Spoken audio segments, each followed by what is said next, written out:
And somebody else said this, so I've co-opted it, but I'm going to say it so it's not my original quote, but I love it. You're not drained because you're doing too much. You're drained because you're doing the wrong things.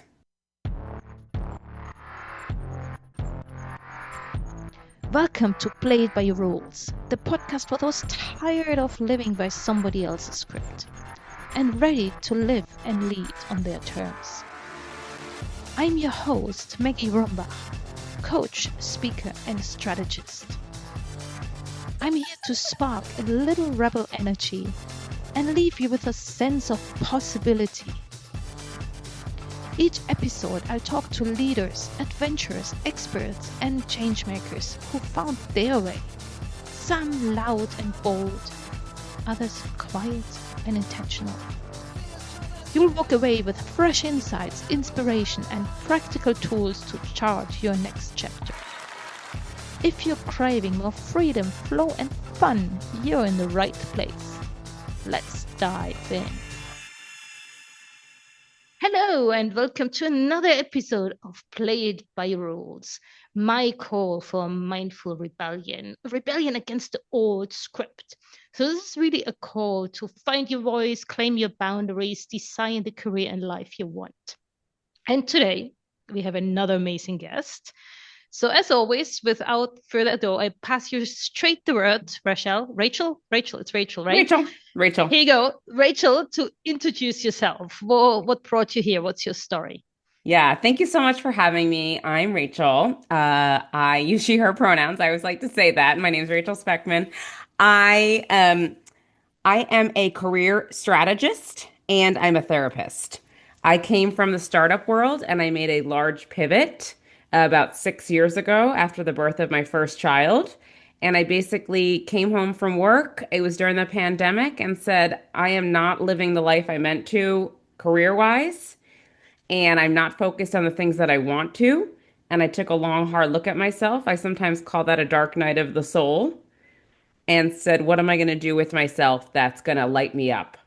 And I made what I call the largest adult calculated risk of my life after 2 years of planning it and financially planning it, emotionally planning it, strategically planning it. And it was the best career decision I ever made. And not only was it a great decision for me to go and become a mental health therapist, my career took off in quite a lot of ways. People in my world said, you seem really excited about what you're doing.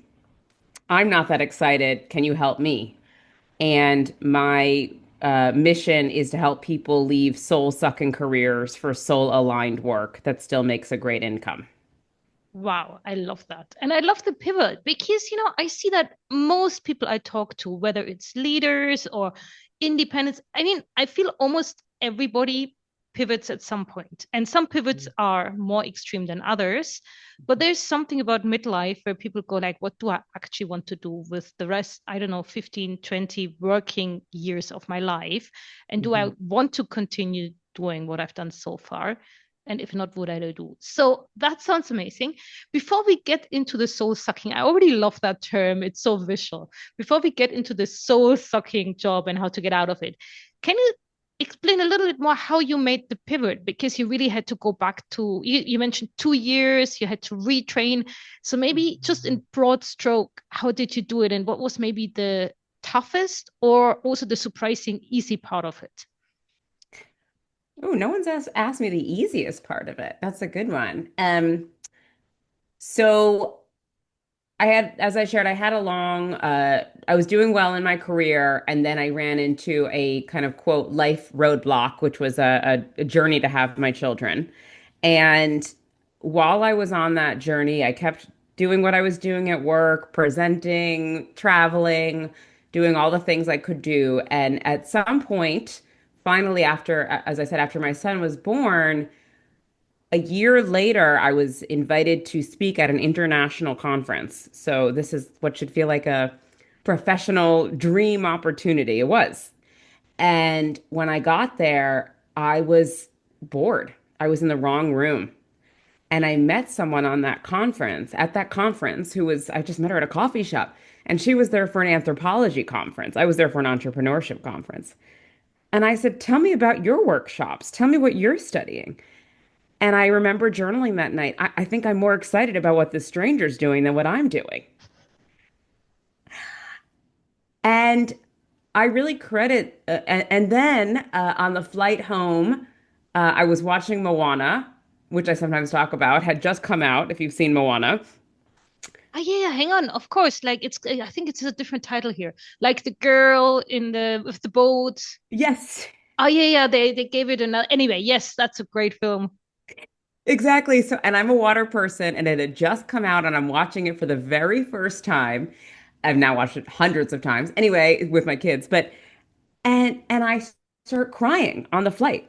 I mean, really, like I was like, Moana's following her dream, and I'm not. What is my dream? And it was kind of rock bottom in a comical way, because I said I need to get some support. I came back, I found a career coach to work with. I started working with a therapist. I rallied what I call my support team around me. I have everyone, we could talk about strategies later. But I call it my board of advisors. And I said, you support me no matter where I am. These are kind of people I had picked up around my career. And I had to figure out, when was I happiest at work? What was I doing? How was I going to say yes to myself and no to the venture capital, et cetera, world I had kind of come up in? And I think that was the hardest part, is the reputational fear. Mm. I see so many people who want to make a change. What is everybody else going to think?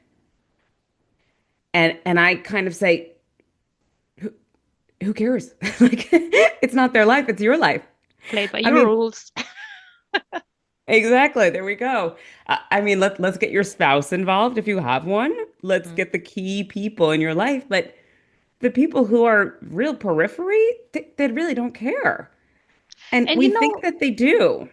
and that's maybe the easiest bit, and also what you mentioned before, that then people could see how you were lit up and happy. So they were like, okay, I want this too. What did you take? Kind of thing, right? Yeah, So maybe that's then also to see that all these stories that we make up about what other people will think, maybe they will think this is totally awesome what you're doing. I And can't you're even really tell brave, you. you know? Almost so many of my clients are referrals through the time where some people were like, "What are you doing?" And then then some of them reach out to me and say, "I saw what you did and my daughter's stuck. Can you help her?" Right? So you just never know. Life is so bizarre in that way. You just do not know. And I want to say the easiest part, because I was so nervous to make this change. I mean, I gave my notice. We were able to sell some property so I could go to school debt free. I went from a senior director title to being Mm. an intern again. Wow. So the ego really goes on a journey. Mm. And I did make a 5-year financial plan to get back up to my salary as much as I could. And then I have, especially with this career business, which I couldn't have seen at the time. Um, But the easiest part was when I got there to school. I mean, I was in the orientation, and what they were talking about, I was like, this is my place. These are my people. Wow. And But the work felt so easy. It felt so natural. And the last thing I'll say is, the people who've known me since I was a child, and I'm very lucky to have many close friends from childhood, which I know not everybody can say. I said I was going back to school to become a therapist, and most of my friends were like, "What took you so long?" Um, wow. But so what you just said, maybe this is already so deep. I'm really curious also about intuition and your inner compass and how you actually know and connect with that. So, how did you know? Was that just like a feeling? Was it like, oh, this feels mhm. home, this feels right? I mean, what was it? That's so funny because my logo is a compass. I don't know if you know that, but No. my logo is a compass. So my company's made for more coaching, and I work with this wonderful designer. And so she said, I think what you really do is you help people find their compass, their north. So it's funny. Okay, so I use what's called a values-oriented approach to your work. And I like to say, what is the oxygen that you need in your workday? And if you don't have that, it's not a good day. Mm. For most people, it's not making money. Maybe it is. That's sort of a byproduct of it. For some people, it's I need to be in community. Okay, well, then working remotely is not working for you. or I need to be doing Excel finance strategy work because that makes me feel in control. There's a lot of mental health pieces here around where can I light up? Mm. Where am I drained versus alive? Um, and so what I do is we do a deep dive into your values. I call it your intellectual curiosities, which is a long way of saying the problems you want to solve or that you, can I curse on this show? Go for it. What's your give a shit factor? So many people are doing, let's say, marketing work, brand work. I have somebody who's doing it for like a large retail company. She's like, I like promoting things, but I don't want to promote this company. I don't care if this company succeeds or fails. She wants to be in the wellness space. Okay, we got to get you with a wellness company because your give a shit is low. Mm. And when your give a shit gets low, it starts to get lower and lower, and that's when your performance can kind of suffer, and people can notice, depending on your poker face. So I do values, intellectual curiosities, and then skills. And the skills are the skills that you enjoy using. So let's say, Maggie, you're so good at public speaking. Maggie, go do that presentation, do that presentation. And all of a sudden you're like, I don't even like presenting. Yeah. Can you repeat that? Was values, skills, and Skills what's and the interests. yeah, of course, interest. And it's You a know, Venn diagram, and we find out what's at the star in the middle for the most part. I like that. And it's so funny you mentioned that. So I'm certified on a tool. It's a really good, it's a motivation assessment tool. It's a leadership assessment tool. Mm. And I got certified because, I've done all these assessment tools, like, the Myers-Briggs, the DISC. I mean, I love doing those tools. Yes. But I felt each of them was incremental in the value it gave me. But this one was really great because it measures motivation. And Mm. I got coached on that during a leadership development program at work. Oh. And what I took away from it is a bit what you just described. So I'm German, and I don't know if that's culturally or if it's just me, but I'm really good in organizing things and following up and structuring all of that. And that in that test, that's called structuring. And what I learned in that test is I'm really low on structuring, and it doesn't measure if you're good at it or not. It measures if you actually get good energy out of it. And it was Mm. such a reveal for me because I think I intuitively knew it, but I couldn't put the words to it. And when I saw, like, yeah, actually, yes, I'm good at that, but it doesn't give me energy. I feel like I'm the police person that's running after people the whole time, and that actually doesn't give me any joy. It can be so powerful if you reveal these things. And once they're on the table, then you can say, okay, what do I do with that now, right? Yes, and I'd love for you to send me that tool because I work on that with a lot of people or mention that to me because the motivation, we do a lot of also unpacking what is work. Is work supposed to be hard? Is it supposed to be fun? Is it supposed to be a hobby? Because we get these messages from childhood. You go to work, you sit down, you walk out 9 hours later, and that's it. Like, or you get this message, always follow your passion no matter what. Um, and these kind of core, I'd say they're core ideas, core beliefs kind of knock around in our head, and we're trying to make sense of those in adulthood. And a big part of what the kind of unlearning that we do is very applicable to your show. Wait, work can be what I make it. And then I get into what I call the three C's with people. So the three C's are what's the community you want to be in, communities? What are the challenges that motivate you? And what are the contributions that feel meaningful to you? Like that. And that's how we do what I call reverse engineering our workday. And then, Great. We haven't talked about the reverse engineering yet because I would like, first of all, I like the idea. So maybe just conceptually explain that a bit more because, I just run a workshop around, getting clear what we want to have done by end of 2026 and then Mhm. reverse engineer what we should do. So I think that concept resonates with me intuitively, but maybe just explain it a little bit more so listeners can really follow how you reverse engineer. Yes. So I realized I didn't answer your other question. So I'm going to answer the both at the same time. How did I make my pivot or why did I decide? And I was choosing between three different career paths in my pivot.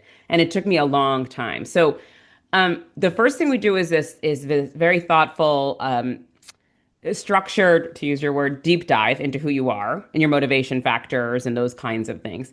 Then the next thing we do together is understand what can you easily try on. And I kind of say it's like going to the store, like, oh, this might look good. Oh, I'm not sure. Let me try. Because there are a whole bunch of ways to actually try on a career. I was able to volunteer as a therapist, like a light therapist with some supervision. I thought about becoming a psychologist. So I went to a psychology program and said, could I be a psychologist for a day? Could I sit in on some classes? So we have to start experimenting, to use the startup word, or beta testing. Wait, which ones do I think I like? And a big part of this is, I mean, you can use ChatGPT all day long. We can talk about it. You have to talk to people who are doing this work. And you have to do it yourself, right? You have to You try it on. do. You have to try it on and you have to get hungry and say, I think I want to go into finance. I don't know anybody in finance. Well, guess what? The internet does, or you know people who does. So then you have to hustle a bit and get hungry and get creative about how you find those people, maybe those programs. Um, you don't always have to start at the beginning. I say it again, I'm all into these threes, but that's very therapist like. But it's refine, redesign, or what's the other one? Restructure, basically. So I did a restructure of my career. So what's the difference? Refine, redesign, or restructure? Because for me, they're kind of so Yeah. refine is smaller changes. Yep. Redefine. So is that on a scale of restructure is the biggest change? Yeah, restructure is the biggest change. Restructure is sort of restructure your entire work identity. Okay. Redefine is basically, if you could think about it, as almost like an adjacent pivot. I'm liking what I'm doing, but I don't like the industry, or some kind of move needs to be made, and it's not at my company. Refine is actually what I encourage a lot of people to start with, which is how can I change where I am? Like, how can I re? So let's just say when I realized I wanted to be a therapist, I went to my current job and said, could I do a therapy like role here? Here, and I pitched it to them. And I said, here's how it would benefit the organization. Here's how it would benefit our clients. Here's how we'd make more money. And then it would be aligned with me. They said no. But that also shows the beauty of daring to ask, because what's the worst thing that could happen is they say no. And You know then what you they said? go and ask somebody else. They said no, but this computer I'm talking to you on right now, they gave it to me as a parting gift. This chair, literally this entire desk, they said, no, you cannot do that here because that's not what this role is. But I was a founding member. You've been a wonderful member, and we want you to be happy. So how can we help you go find that job somewhere else? Can we write you recommendations? Can we set you up tech wise? I mean, what if I hadn't? I was so nervous to ask. I thought they're going to let me go for asking this, all kinds of things. So that's what I say is refining your role internally. And so I started to figure out what I wanted to do. I started to reverse engineer and said, okay, and I like to think about this as percentages. It's quite literal in some ways. What what do we want to be doing? You could either think about like the workday itself from 9 to 5 or whatever your workday looks like. What are the 3 to 4 tasks that are going to light you up the most? Now, if you Mhm. don't know, this is where we use our skills, values, and interests. And I have a GBT that I've created that helps kind of say, stimulate it for you. What about this? What about this? Um, these are the problem solving things you like to do. These are the kinds of communities. And then what I love seeing is people going, "Oh, I didn't even realize that. Oh, I did love that in that job, but it was such a small part of my workday." So we start to identify where can you actually enlarge parts of what you're already doing. Some people come to me, they're in a toxic environment. They're like, that's never going to happen. I need to get out. Okay, Mhm. we don't have to refine there. But generally, improving the relationships you're in is better than starting a new one. I mean, like most people don't say, "Oh, the sink's broken. I'm going to leave my house." No, they fix the sink. They fix the next thing. Um, so one of my questions that I ask people is, what percent happy are you at work right now? And we kind of use that data, and I say out of 100, out of 0 to 100. Do you want to know what most people say when they come to me how happy they are. 40? 30 is the average. Wow. Okay. But do they know what they want? No, that's the hardest part. Yeah. You're stuck. Mm, I say you're kind of at the bottom of the well, and we're going to help, which is a very dramatic thing to say, but you don't even know where the light is coming in, and we have to figure that out together. mm. Because see, I also develop three C's, but my three C's are different to your Tell three me. C's. Because I'm still fine tuning, because I've been in Mm, the career transition, career guidance, blah, blah space. But yeah. I feel like, you know, this is, I'm not want to say boring. Of course, it's important, but I think the real work is much deeper. So I Mhm. now call myself a freedom catalyst. And what I want to help people Ooh. with is so I'm sure you know Simon Sinek, right? So here's Yes. the famous line, it's not what you do, it's why you do it. Hmm. So I'm now saying it's not what you do, is how you do it. So because sometimes people actually are happy to stay in their career, but they need to change how they show up. Because if they don't fix how they show up, they'll just take the same problems into the new career or relationship or whatever it is. So I work on clarity because, as you Hmm. say, clarity, most people don't even know what else they want. Confidence and courage. Because Ooh. I noticed that even when you're clear, that's when the doubt kicks in. So that's where Yes. you need the courage and the confidence and the courage, actually. And you touched on that before. That doesn't come from thinking through it, it comes from start doing it. Even if you do it like slowly and small, and because the more, if you put your foot into the cold water and then you go like, do I like it? Then you can adjust. But if you just overthink it, you'll never move. Right. And you avoid it. I was sitting here, I have is my office. I have my piano right here. I try to play for like 2 minutes every day.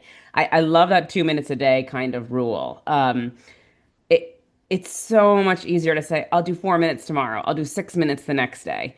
But actually, we make more progress when we do those 2 minutes a day, if we have the bandwidth or if we make the bandwidth for it. I love your three C's. I mean, because that's kind of the work I do at the beginning is very mindset work. So Hmm. many people are like, and I actually say getting unstuck is a verb. It's a long verb, but getting, and it takes action and it takes a Yeah. lot of work and it takes a lot of fear and courage and confidence. Um, and that's why I say I thought about it for a long time. And I'm very mindful of kind of who you let into the journey that you're on, because some people will poo-poo it before you even begin Hmm. and say, "Why would you leave your job? It's great. Why Hmm. would you do this?" And hopefully you have a supportive partner if you have one, or supportive friends who say, "No, you shouldn't be stuck. Let's figure out why you're stuck." So a Hmm. lot of it is actually giving yourself permission. I mean, the company, like I said, is called Made for More. Giving yourself permission to say, "Am I allowed to want more? Hmm. Am I allowed to want differently?" And yes, you And are. sometimes to want less, like, especially, I mean, you were in a Oh, big job, right? So I use this analogy of Everest Base Camp. So I'm working with leaders, midlife leaders that made it to Everest Base Camp. So for starters, Everest Base Camp is at over 4,000 meters. Not everybody makes it to Everest Base Camp. yeah. Once you're at base camp, you have essentially three options. Either you want to summit, but that's a different game altogether. You need an oxygen mask. I mean, it's literally if you want to summit Mount Everest. Right. Or you want to stay at base camp, but you want to, have it more comfortable. You want to manage better. Or you want to climb a completely different mountain, or you want to go sailing. So often, I think Mhm. we're also so pushed by culture to climb the ladder. We're so used to climbing. And then at one point, we might have like gotten to a really nice altitude or level, and then Mhm. can feel wrong to choose to step down a bit. Oh, I'm smiling. I'm like beaming because I have this whole thing about you're on the ladder for the wrong building I talk about sometimes. Or I love this because that was the other thing. I and I love him. I had a boss who said, "This is crazy. I don't feel comfortable supporting you. You're getting off of a fast track to go on a much slower pace and to have this is very risky." He got very paternal with me. We could talk about that. I don't think he's listening, but he knows who he is. And And he said, I'm too worried about you, which is just, again, really what the worry is. And I've unpacked that quite a bit, is that we're kind of told this message you go from junior to senior to executive to this. And at a certain point, and many people who find me are kind of like, I got to the base camp, I got to executive. And now I have more toys, more money, more this. But that's what I say, successful but unfulfilled. And so then it's like, oh, kind of like you said, your patterns follow you. And they're hard and they're hard to unpack. And some of this is mental health work and how did, what were you told about your expectations and enoughness and all of that. I It's so funny because I think for me, I did go from this senior position, lots of clout, lots of events and all of that to a very different. Actually, I joke. I said in the startup world, a company would sneeze and they would like it would go viral. And then I say, as a therapist, you have a trauma breakthrough with a client, and you're like, okay, next client. And there's something that I think people engage in middle life, which is sort of, wait, how introverted am I? How extroverted?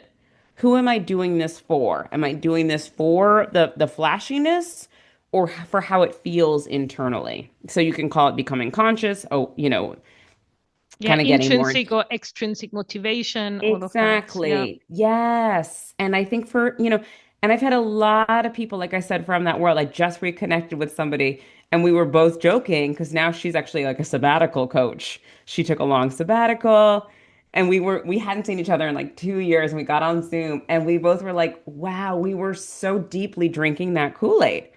And Mm. we were saying that Kool-Aid really served us because now we have a lot of great connections and I wouldn't do it differently. But I am glad I listened to myself and it was a very large risk and very calculated, like I said. And that was the other thing. I had to make sure because at that point I had a child, I had a mortgage, you got real bills to pay. So this was a Yeah, you got to make the math. So I think that's also, I mean, I years ago, I mean, I have a business admin, I have actually an MBA. I studied international business as my undergraduate, so I mean, risk management is just part of that game. Like the higher the risk, the higher the return. So if you take the high risk, yes, take it, but don't take it blindly. So you got to do no. some math, some calculations. Actually, there's a good book that I also quote the whole time. It's called The Startup of You. It's written Oh, by the authors of, not the authors, the founders of LinkedIn.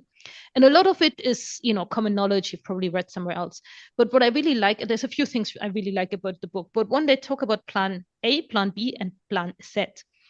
And so plan Z is really the minimum viable product, like the minimal you can survive on, and you have to be clear how and for how long. And depending on your life stage, that might be different models. If you're relatively young, you might just move back in with your parents for a while. If you're in midlife, that's probably not what you want to do. But then you maybe have a partner or friends, or I don't know. But you have to be clear how you can minimize your costs and keep yourself going whilst you build something up, because it won't happen overnight, right? and how to be very creative about it, right? And so I follow this finance guy. This has to be financial work, and I talk about the numbers often with clients because most people I work with are really in like the 200 to 250K range, which is that's a lot to walk away from, and that's a lifestyle and all of that. And they're not walking away from it; they're walking towards something, but they feel like they're walking away initially. Um, and so and part of this is like exploration together. What are we going to unpack? And oh, you could be doing this on this team. I just worked with somebody that was like my most viral post ever because she accepted an offer and she joined a startup and she came from a very traditional background. Anyway, you never know where it's going to take you. But the creative piece. So we didn't know how we were going to do this. How was I going to leave earning income to going to school? We still had daycare, we still had mortgage. So when we met with this financial planner, she had us create exactly what you're talking about, sort of what do we actually need? And then she said, well, let's get creative. You live in a house, you live in the city. Would you ever rent out some rooms in your house? And we used to have roommates a long time ago. And I said, "Oh my gosh, I hadn't thought about that." Well, we rent out the third floor. It has been phenomenal. Like income, good people. I don't know, it's just been good for my kids to see that there are different ways to kind of use our home instead of it just sitting dormantly. That's Um, amazing. and it Yeah. was just kind of, I hadn't even thought about that. And that supported, anyway, that was kind of circumstance, but I wouldn't have thought about that kind of creative solution unless I had somebody else. Yeah. I also, I'm really curious about this whole model of portfolio career and fractional work because fractional work is not really a thing yet in Switzerland, but I think it's much more established already in the US. Because I think particularly people at midlife that come with Mhm, 15, 20 years of experience, there are many creative models to at least generate sufficient income if it's like part-term, project-based. But mhm, yeah, you have to take on a bit of an entrepreneurial spirit to it. But to keep that cash coming to build up something else. And then who knows, maybe that's just a bridge, or maybe that's a model, to because maybe it's just great to do a few things part term. But so but I can see here it's not really established on the employer side yet. So mhm. if you come in and say like I'm a super experienced marketeer, I want to come in part time at a high leadership position, they just look at you and go like, "What are you talking about?" Apparently, it's anyway more a thing of small to medium sized companies. So it's starting slowly, but again, you said you have to become creative. You have to, if you want to walk on a new path, you sometimes have to find that path yourself, and that might come from surprising places, right? Yes, and I think a big part of that is finding a community because I have a lot of clients who are, I say, they're like, I don't even, fractional is definitely a thing here. You can think about it as sort of the side hustle that actually becomes revenue generating consistently. And you might have to do some sales, some marketing, some presentations. It's not like, it doesn't happen overnight and it doesn't happen automatically.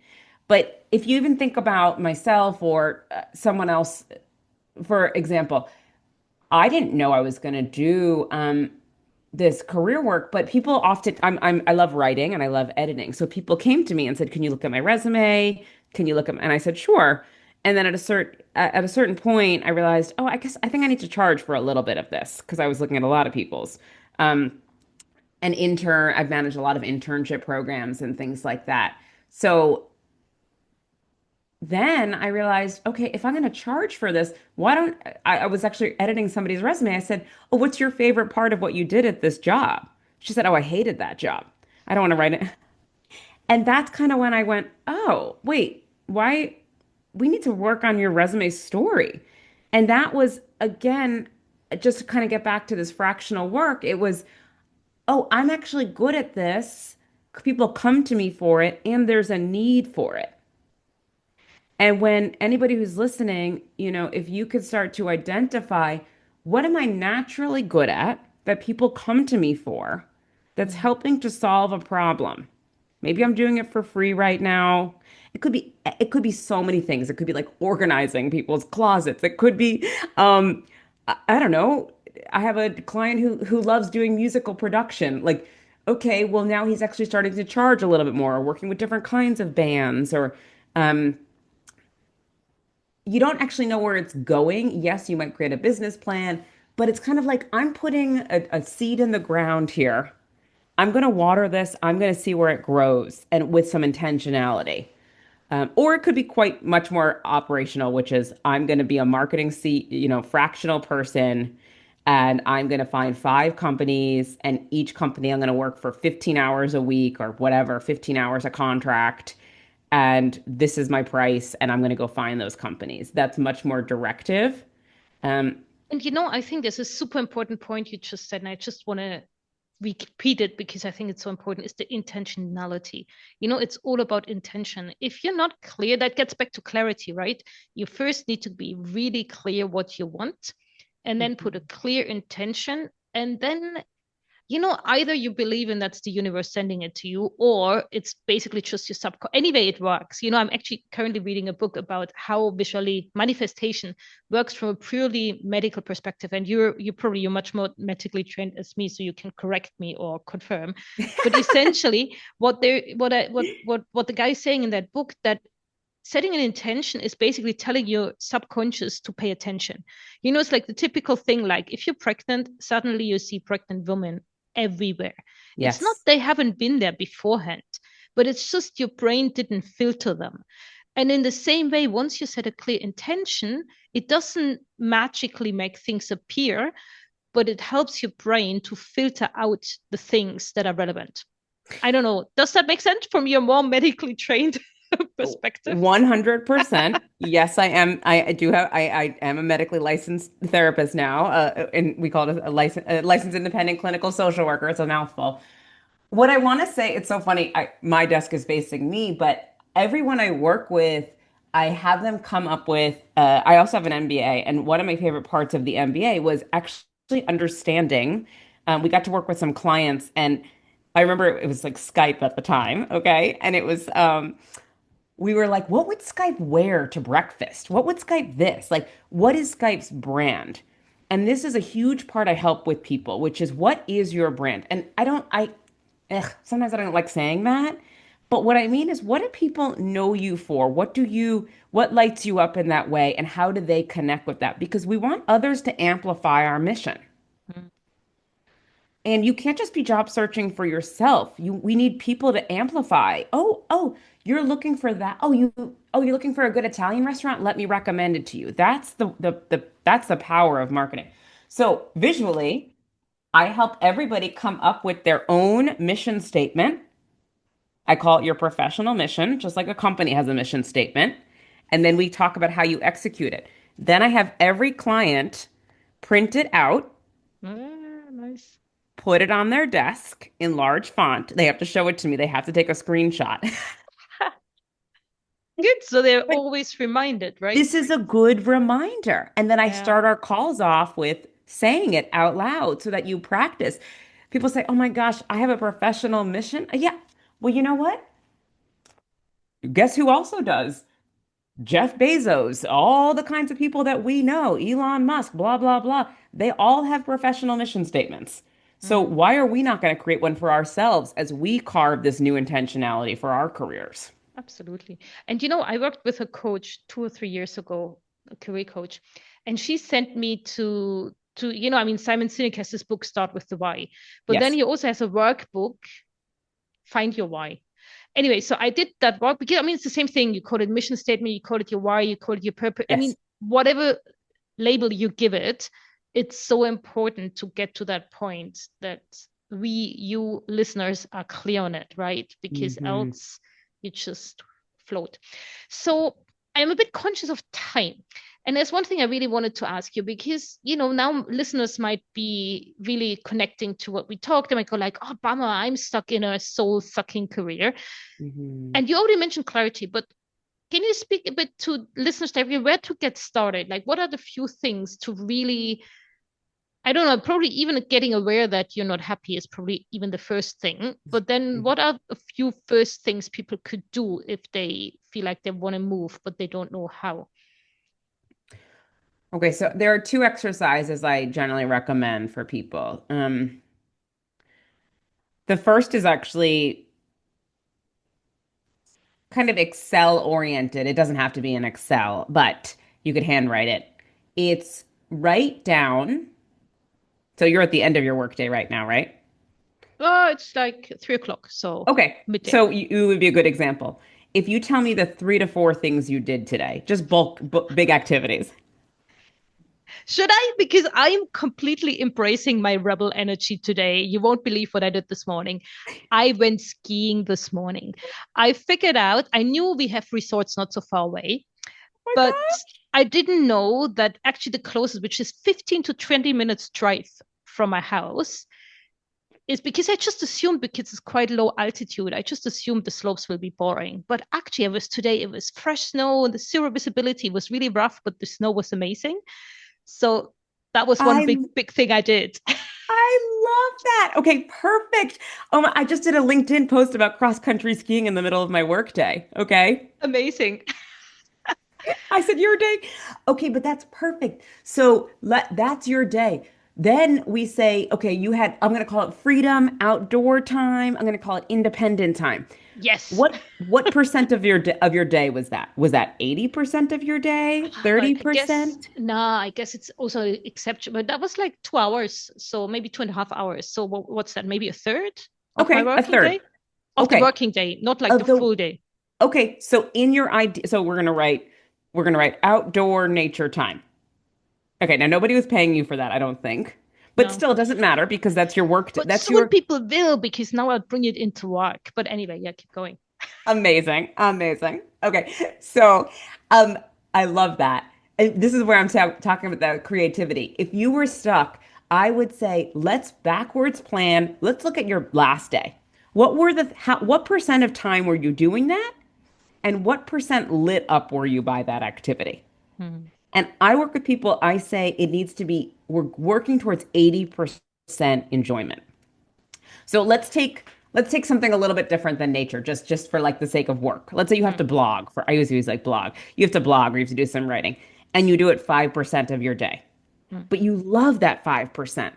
Well, next to it, you would write, my goal is to do that 20% or my goal. So we're setting that intention. Then I have clients green, yellow, red their workday. What are some things I want to start offloading, even intentionally? You don't know how you're going to do it yet. You don't know, but we can start to see, oh my gosh, my day is full of the red, which drains me. You said the Simon Sinek quote. I like to say, you're not drained. And somebody else said this, so I've co-opted it, but I'm going to say it so it's not my original quote, but I love it. You're not drained because you're doing too much. You're drained because you're doing the wrong things. Yeah, absolutely. Yeah, So that's one of the first exercise. I call it an internal audit of your workday. I What like is that. what Yeah. is aligned and what isn't. And I don't know if I explained the columns well, but column one is the activity, column two is the percent of time you're doing it, column three is the percent of time you want to be doing it. That's And you can amazing. you can see if it's on par, less, more. Then the next thing I'll do with people is I will say, great, now let's look at your greens. What would your workday actually look like if you were doing those? Honestly, if you do nothing else, you could put those 3 to 4 things into ChatGPT right now and say, what are professions that are doing this kind of day? It just gets you ideating. It gets you And out of the stuckness. getting back to the whole idea of creativity, so I'm now testing a few really experiential, so I work on transition leadership coaching. And that I do, like I've done the career coaching for several years. I know I'm good at that, but I want to get Mhm. more into like out of your head into your body. So Yep. I'm experimenting with a few things. But now I want to bring in work with horses. I want to take people to a Ooh. climbing wall. This is going to be on trust and courage because I'm Oh, telling you, if you cool. climb up that wall and you let yourself go, that's a moment Mhm. where you're freaking scared. But then you really Yes. feel that courage in your body, right? So, but this is so me, because I'll bring in all that outdoorsy stuff into leadership work. And then, that won't be the thing for everybody. But that's no problem because I want to find the people that are totally up for doing that and they love doing that. And that's the people who will be happy doing it. I love this. I'm a walking therapist, so I offer walking sessions with clients. Fantastic. In And I can't nature? tell you, huh? In nature? In nature. Fantastic. And I do it with clients throughout the week. And I wish I could do more of that. Some of clients are into it. Some people are like, wait, I thought therapy you sit in a room and yes, of course I do that traditional work as well. I would love to be doing more of that. Um, I'm not there yet, but I'm a very active person, and so um, I'm trying to figure out how to incorporate that. So you're right. You said people are going to be paying me to ski with them. Great, because you're going to go down the mountain and say, "What did you learn about yourself?" and those kinds of things. Yeah, I mean, just this morning, there was literally zero visibility. And, that's again is courage and trust. How do you have to manage your speed, but you also need to manage Mm. that you actually have no idea where you're going. So how do you deal with that? And then you can discuss that. And that often points to your leadership behavior as well. Yes. But before we wrap up, what I'd love to do, because time is ticking, Mhm. how about we go into the quick fire burst question? Okay, Are you ready? I'm ready. You know the drill. So I throw you 7 questions and I challenge you to answer with one word. And I know one word is tough. So maybe like one idea. So like 2 Okay, words. Cool. So what is one belief you had to drop to live your way? people pleasing. Oh dear, I'm also a people pleaser. A place that cracked something open in you. Stockholm, Sweden. One thing you had to unlearn.